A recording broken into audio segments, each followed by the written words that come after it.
오늘은 어떤 종이 되어야 할까? 이런 제목으로 말씀을 상고합니다. 어느 경매장에서 물건들이 많이 있었는데 좋은 물건들이 막 팔려나가고 마지막에 안 팔리는 물건 하나가 있었대요. 겉으로 보니까 너무 형편없어 보이는 바이올린이라 아무도 사람들이 거들떠보지도 않는 거예요. 그래서 누가 농담을 던졌어요. 빵값도 안 되는 가격이다. 사갈 사람 사가라. 이렇게 사람들이 막 폭소를 일으켰습니다. 그런데 어떤 노인이 일어나더니 그 경매하는 사람에게 부탁을 하는 거예요. 자기가 바이올린을 한번 켜보고 드렸으면 좋겠습니다.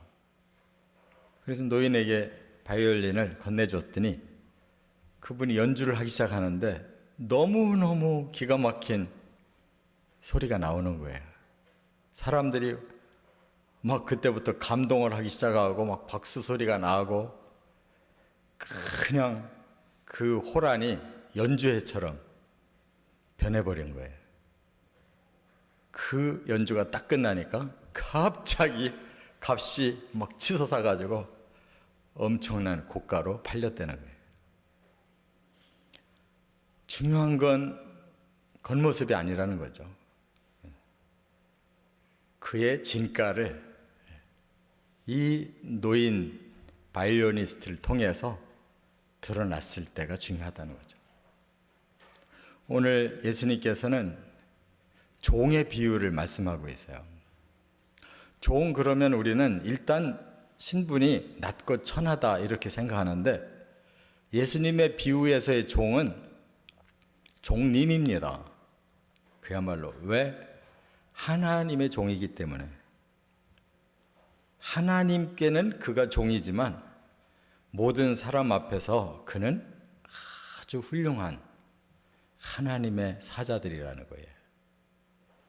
그러므로 세상의 사람들은 아주 가치없게 볼 수도 있지만 하나님은 오히려 그 종들을 너무너무 귀하게 보시고 그들을 통해 하나님 일을 하시려고 하신다는 것. 더구나 종말의 때에 바로 그 종들의 역할이 너무너무 중요하기 때문에 그들이 어떻게 하느냐에 따라서 많은 사람들의 영혼이 운명이 달라진다는 것을 말씀하고 있어요.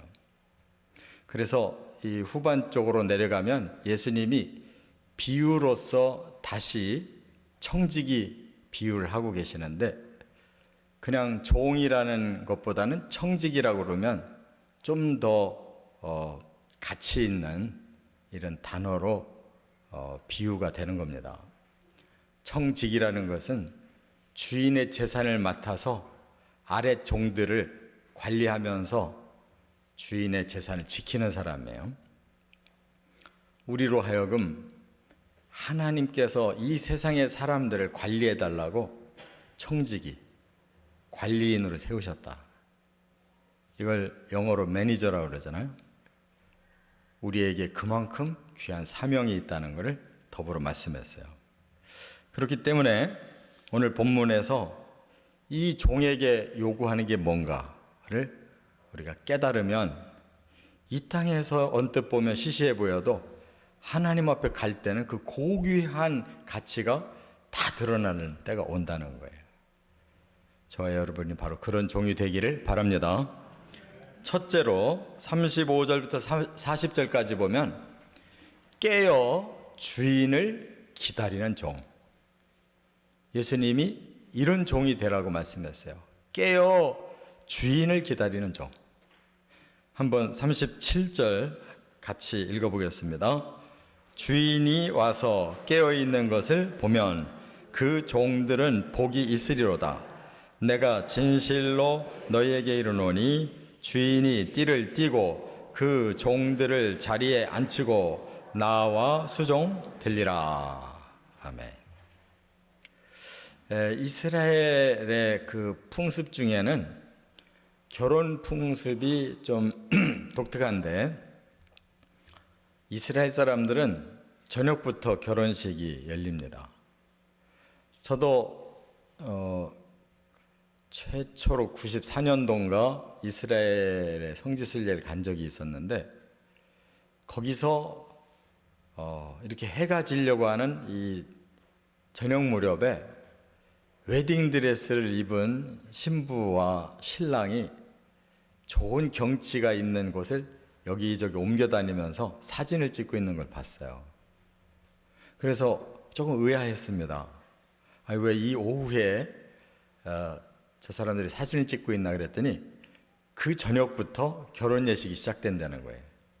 그래서 앞서서 해 있을 때 사진 찍고 저녁부터 결혼식 시작한다고. 그래서 성경 말씀대로 정말 혼인 그 예식에 대한 이런 비유가 정말 지금도 지키고 있구나 느낀 적이 있어요. 주인이 어느 결혼식에 참여했을 때 그들은 결혼식 끝나고 파티가 시작되는데 굉장히 오랜 시간 파티를 한다는 거예요. 그랬을 때 이제 종들이 집에서 무척 피곤함에도 불구하고, 종의 사명은 주인을 위해 섬기는 사명이기 때문에 주인이 올 때까지 깨어 있어야 된다는 거예요. 그래서 그 피곤함을 알지만 주인은 종들이 맞이할 때 그 종이 그렇게 이쁘고 귀해 보여서 오히려 그 종들을 대신 수종 들어줄 거다. 그만큼 주인의 마음에 아주 귀한 종이라고 인정해 주신다. 그런 말씀이에요. 바로 이것은 더 중요한 메시지가 들어있는데, 종말에 예수님께서 혼인 예식하러 오신다는 거예요. 그러면 바로 그 혼인 예식을 할 수 있도록 늦은 밤에 오실지도 모르는 그 예수님을 끝까지 기다리는 종이 되어야 된다. 이런 말씀으로 주신 비유임을 믿으시기 바랍니다. 그래서 우리는 종인 동시에 예수의 신부로서 그 늦은 밤에 열리는 그 예식을 깨어서 기다려야 된다는 거예요. 거기에 꼭 참여해야 된다. 이런 말씀을 하시는 거예요. 그렇기 때문에 오늘 본문에 보니까 예수님이 종이 기다리는 자세를 두 가지로 가르쳐 주셨어요. 이 종은 허리에 띠를 띠고 등불을 켜고 서서 기다리라, 이렇게 말씀하고 있어요. 이 두 가지가 중요한 거예요. 허리에 띠를 떼야 된다는 거예요. 그러니까 우리가 긴장 없이 하나님의 일을 할 수 없다는 거예요. 신앙생활은 이 근신 없이 신앙생활이 안 된다는 거예요. 그래서 허리에 띠를 떼야 된다. 그리고 어두움 속에서 하나님의 일을 할 수 없다네. 밝은 빛을 비추는 수고가 필요하다. 그럼 이거는 더 구체적으로 뭘 의미하느냐? 성경은 허리띠는 진리로 허리띠를 띠라고 말씀했어요. 진리의 허리띠. 그 에베소서 6장 14절에도 말씀했죠. 그 다음에 등불을 꼭 켜라고 말씀했어요. 이 등불은 바로 성령의 불이라고 누가복음 3장 16절에 말씀했어요. 예수님이 오실 때 너희에게 성령과 불을 주시리라. 바로 그 불을 우리가 주님 앞에서 켜고 기다려야 된다는 거예요. 진리와 성령으로 무장하고 신랑 되신 주님을 맞이할 수 있는 신부도 돼야 되고 종도 돼야 된다. 그런 말씀인 줄 믿습니다. 그런데 만일 깨어있지 않을 때 어떻게 되느냐를 예수님이 말씀했어요. 왜 그런가 하면 자꾸 늦어진 거예요. 예상 밖으로 늦어졌어요. 그래서 주인이 혹 2경에나 3경에 올 수도 있다는. 이스라엘 그 시간 개념은 1경, 2경, 3경, 4경 이렇게 나누는데 1경이 저녁 6시부터 10시까지래요. 2경이 10시부터 새벽 2시, 3경이 새벽 2시부터 아침 6시까지를 삼경이라고 그런다는 거예요. 그러면 예를 들어서 삼경에 온다. 그러면 새벽 2시가 넘어서 온다는 뜻이잖아요. 그럼 밤을 꼴딱 새워버리는 거예요. 그야말로 주인을 기다리다가 하룻밤을 꼴딱 세운다. 그런 의미예요. 그런데도 불구하고 깨어있으라. 마치 도둑이 어느 때 올런지 안다면 빼앗기지 않지만 언제 올런지 모르고 잠자면 빼앗겨버리듯이 우리를 위해서 오시는 예수님을 우리가 맞이하지 않으면 결국 우리에게 빼앗김을 당하는 결과가 온다는 거예요.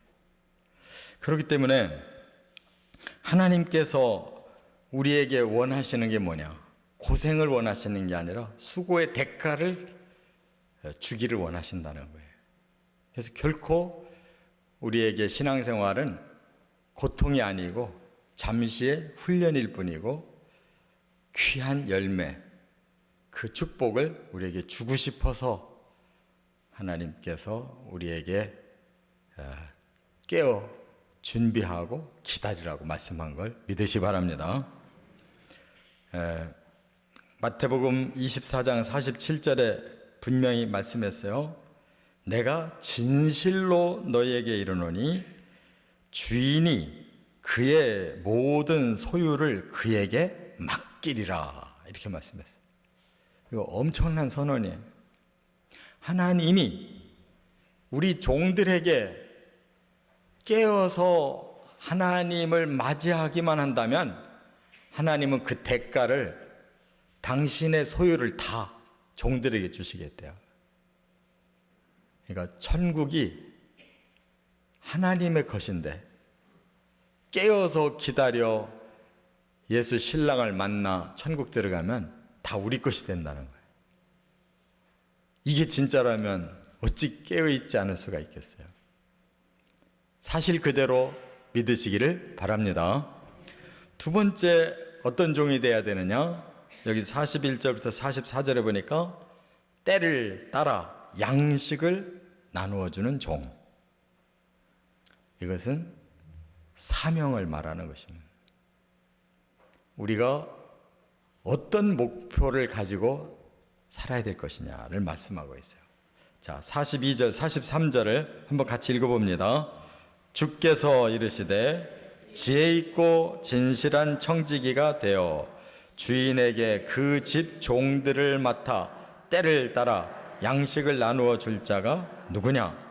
주인이 이를 때에 그 종이 그렇게 하는 것을 보면 그 종은 복이 있으리로다. 이번에는 조금 전에는 허리띠를 띠고 등불 켜고 기다려야 된다고 그랬는데 이번에는 지혜 있고 진실하게 종의 사명을 감당해야 된다. 이렇게 말씀하셨어요. 또 두 가지가 아주 중요한 원리예요. 지혜가 있어야 된다고 그랬어요. 이 말의 그 원어가 프로니모스라고 그러는데 이 말은 아주 신중한 통찰력을 가진다는 뜻이에요. 신중한 통찰력. 그러니까 제대로 파악해서 제대로 안다. 그럼 뭘 제대로 파악하고 아느냐? 주인의 뜻을, 주인의 메시지를 제대로 파악하고 헤아려야 된다. 그 말씀이고, 진실이라는 말은 피스토스라고 그래요. 피스토스. 이 말은 마음에 변치 않는 충성심, 그냥 올곧이 주인을 향한 마음, 이게 진실이에요. 그러니까 두 가지가 다 하나님을 향해 있어야 돼요. 하나는 하나님의 뜻이 정확하게 뭐냐를 파악해서 자기가 그렇게 순종하겠다는 거예요. 또 하나는 하나님 앞에 내가 얼만큼 더 집중해서 하나님께 충성을 다할 것이냐. 이 두 가지가 소통이 돼야 하나님이 인정하는 그러한 훌륭한 종이다. 또 청직이다. 이렇게 말씀한다는 것이에요. 저와 여러분이 오직 하나님께 초점이 맞춰져서 하나님 뜻을 내가 어떻게 하면 잘 순종할 수 있을까? 그 다음에 하나님 앞에 내가 어떻게 하면 변함없이 계속 충성할 수 있을까? 이런 마음을 점점 더 길러가는 것이 종의 사명인 줄 믿습니다. 그런데 이 청지기가 하나님이 맡기신 가족들을 관리하는 이 사명이 있다고 그랬어요. 때를 따라 양식을 나눠줄 자가 누구냐? 그런 것을 보면 복이 있는 자다 그랬어요. 그러면 이 양식이 뭘까요? 양식이라는 것은 사람을 살리는 영양소를 말해요. 하나님이 우리에게 맡기신 사명은 뭐냐면 사람들의 생명을 살려주라는 거예요. 사람들의 생명을 살릴 수 양식이 뭐냐? 복음인 거예요. 복음. 저는 믿는 성도들에게 그 양식을 나눠주는 자고, 여러분들은 믿어야 될 사람들에게 양식을 나눠주는 청지기인 줄 믿습니다. 저는 믿는 자를 잘 양식을 나눠줘서 신실한 일꾼들을 기르라고 목자의 사명을 주셨어요. 그리고 모든 성도들은 삶의 현장에서 아직 믿음이 없는 자들을 향하여 복음을 전하고 가르쳐서 그들을 믿음의 세계로 들어오게 하라고, 생명을 주라고 이렇게 우리에게 사명을 주셨다 그 말이에요. 그런데 이 사명을 잘 감당할 때 결국 복이 있으리로다 그랬어요. 어떤 복일까? 제가 성경을 쭉 찾아보니까 여기 44절에 주인이 그의 모든 소유를 맡길 것이다 그랬는데, 목회자에게는 하나님이 어떤 복을 주실까? 베드로전서 5장 4절에 이런 말씀이 있어요. 그리하면 목자장이 나타나실 때에, 목자들이 목자장으로부터 복을 받는데 시들지 아니하는 영광의 관을 얻으리라, 이렇게 말씀했어요. 여러분, 목회 잘하면 하늘에서 영광이 있다는 거예요. 영광. 굉장히 영광스러운 직분이라는 거예요. 근데 만일 이게 지혜롭지 못하고 진실하지 못해서 헛껍데기로 목회했다, 반대로 수치스러운 일을 겪게 될 것이다 하는 거예요. 영광의 반대가 될 수가 있는 거예요. 그래서 하나님의 일을 맡은 지도자들에게는 그만큼 더 많은 지혜와 진실함이 필요하고, 또 성도들에게는 어떠한 복이 있느냐? 데살로니가 전서 2장 19절 이하에 보면 이런 말씀이 있어요. 우리의 소망이나 기쁨이나 자랑의 면류관이 무엇이냐? 그가 강림하실 때 우리 주 예수 앞에 너희가 아니냐, 이런 말을 했잖아요. 이건 무슨 뜻이냐면 천국에 가니까 우리가 전도한 사람들이 거기에 있다. 그것이 우리의 소망이고 우리의 기쁨이고 우리의 자랑의 면류관이다, 이렇게 말씀했어요. 우리가 천국 갔을 때 우리를 통해 믿은 자들이 거기 있어야 자랑의 면류관, 기쁨의 면류관, 소망의 면류관이 우리에게 씌워지는 것이다, 그런 뜻이에요. 근데 거기 가서 한 영혼도 우리가 전도해서 구원한 영혼이 없다면 반대로 얼마나 창피하겠어요. 자랑할 게 없으니. 기쁨의 면류관이 없으니 얼마나 슬프겠어요. 그 소망의 면류관이 없으니 얼마나 우린 절망스럽냐. 이것이 바로 우리에게 주어지는 복임을 꼭 믿으시고 사명에 올인하시기를 바랍니다. 끝으로 세 번째, 이번에는 정반대로 이런 종이 되면 안 된다라고 말씀했는데 45절부터 48절에 주인의 뜻을 알고도 준비하지 않은 종이 있다고 그랬어요. 47절 다 같이 읽겠습니다.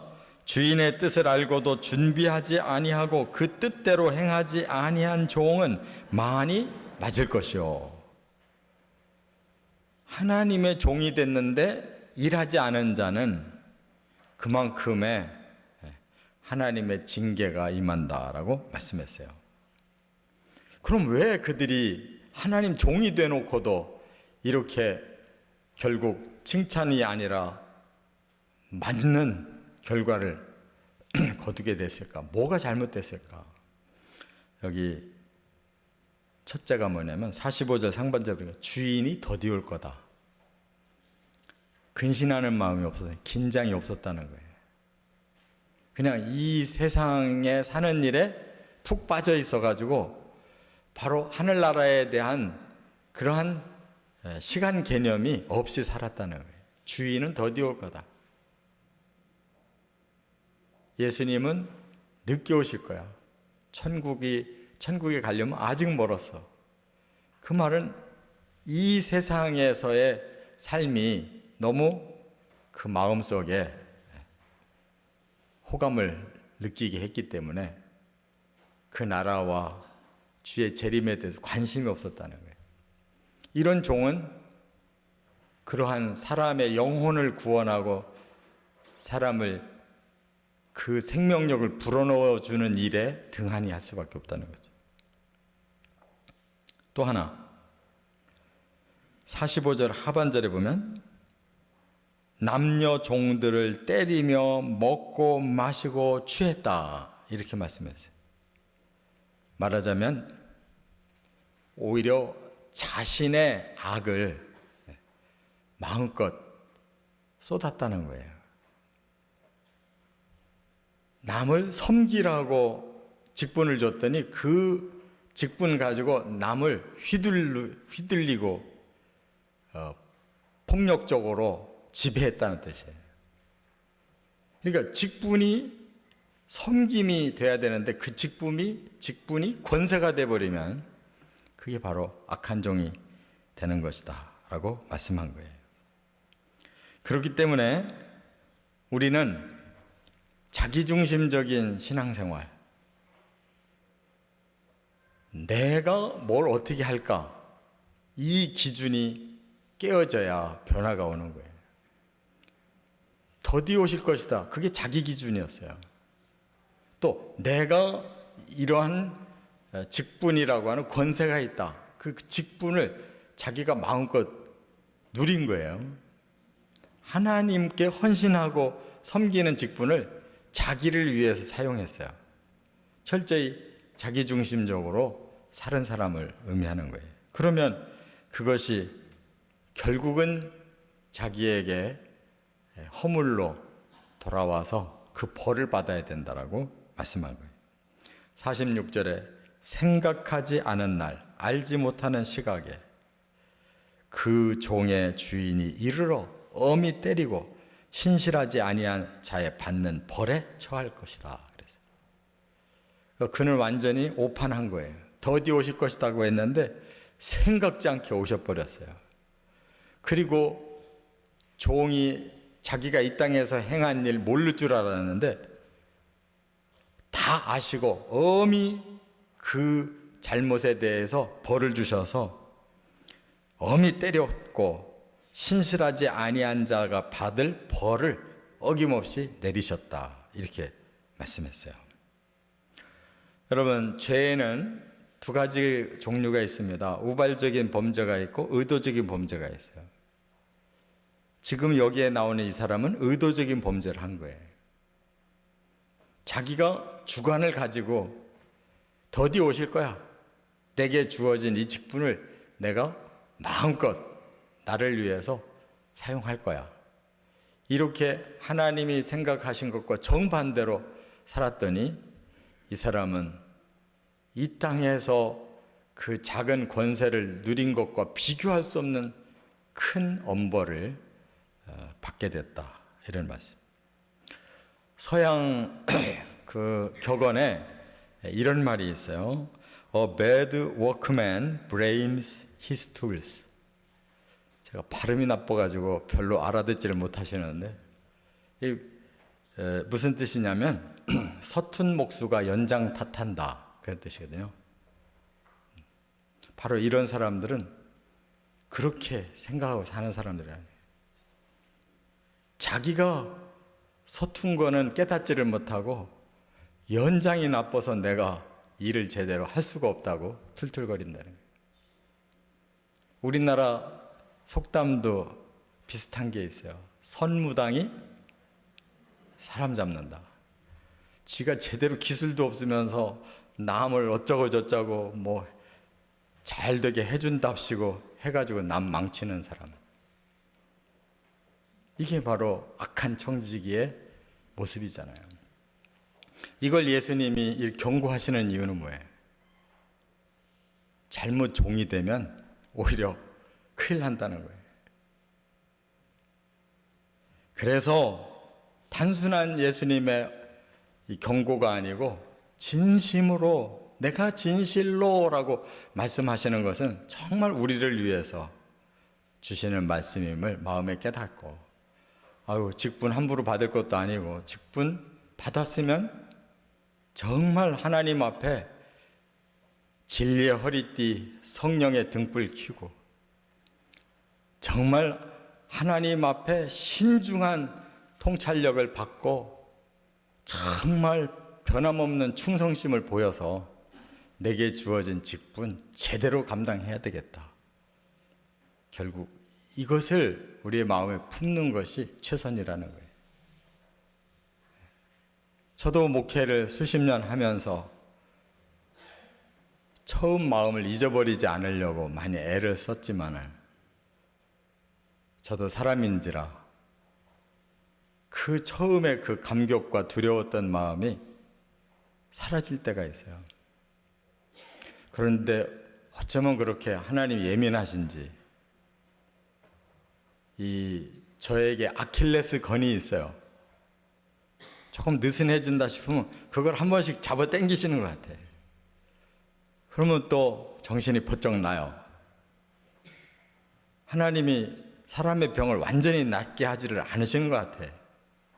완전히 낫으면 지멋대로 살까 봐 조금 이렇게 들고 쳐놓고 뭔가가 좀 마음에 안 들게 하는 것 같으면 하나님 그걸 한 번씩 잡고 당겨가지고 정신 차리게 하시는 것 같아요.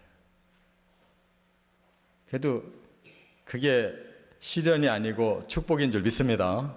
하나님의 경고는 사랑의 경고예요. 저와 여러분들이 깨어 기다리는 종, 정말 때를 따라 양식을 제대로 나눌 수 있는 종, 주님 앞에 온전히 주신 직분으로 섬기는 종으로 살아가시기를 주의 이름으로 축원합니다.